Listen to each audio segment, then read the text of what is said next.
The final execution. Dustin Higgs, an inmate on death row in Indiana, has just been executed. This is the final federal execution of the Trump presidency just before he leaves office. Higgs was convicted of being involved in the killing of 3 women in a wildlife refuge back in 1996. But until his death, he's denied ordering their murder. His death by lethal injection is the 13th to be carried out since July. That is when the US government decided to end a 17-year hiatus on federal executions. Well, the question now is what a Biden presidency is going to mean for the death penalty. And we have criminal defense attorney and former prosecutor Vinoo Varghese joining us to break this down. So first of all, tell us why there was a 17-year hiatus on federal executions prior to the Trump presidency and why he changed that. Well, I think the presidents before Trump, Obama and Bush, decided to follow the mandates of the DOJ and those advising them. I don't know whether it was a personal view or not, but as far as why it changed in Trump, well, I think a lot of that had to do with Bill Barr coming in, even before him, Jeff Sessions, but particularly Bill Barr over the last couple of months.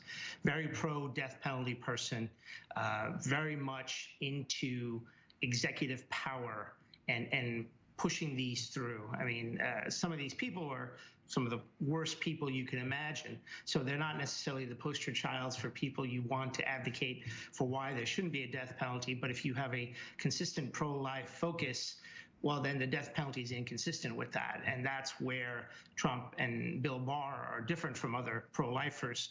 I think with Biden, you're going to have an interesting situation because he's being pushed from people on the left. However, Biden signed the crime bill when he was senator, which expanded the list of federal crimes for which you could receive the death penalty for. So this is going to be an interesting time. I can imagine the moratorium is going to go into effect as soon as Biden will take over. Right. So the question is, what can we expect from Biden? Are we going to see more executions coming down the line? I don't think so. I think the moratorium will go into effect, if nothing else, to reverse the rapid pace for which Trump has been executing people over the last couple of months. 13 executions over the last 5 months. I mean, is really telling. And I don't know if it was a call to his supporters to maybe say, look, you know, this is what he's going to do. But Trump is the same person who took out an ad in the 80s advocating for the death penalty for the Central Park 5, something that he didn't take any, he never apologized for. So I think Biden will put a moratorium, if nothing else, to show that he is, more pro-life than his party is. He's going to have a Jesuit priest, a Catholic priest, do his at the inauguration. So I think he wants to show the world that he is actually someone who can support pro-life issues. How does the American public view the death penalty today? I mean, this has always been a hot button and highly controversial policy. We've interestingly seen celebrities like reality star Kim Kardashian even bringing this issue to light. Well, I think it's probably just like abortion, an issue that's split. I will say this: there are a lot of people who can look at it and say, you can contextualize, or actually separate out the difference between executing a convicted inmate versus that of an unborn child. So there is quite a difference in views amongst most Americans. I don't know if there is. There certainly is not a consensus. I will say that I think, if you were looking at it from the point of view of traditional pro-life, well, then if you're pro-life, you're anti-abortion.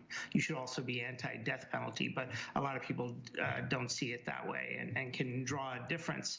And I think as far as celebrities, this is where it gets really interesting. For, like you mentioned, Kim Kardashian. I think that somebody like her can have an effect on younger people, right? People that follow her on Instagram with her taking certain things and taking certain positions. And now it'll be, cool to oppose the death penalty, whether some of these younger people had no view on it before. Right. So it certainly is not an issue. It was never an issue at the federal level. It's definitely an issue amongst different states like Florida and Texas. Absolutely. I mean, I do think that, with the anti-racism protests that we're seeing across the country, of course, there's more awareness about how the current prison system today may make the death penalty more controversial, but that's for next time. Thank you so much, for joining us.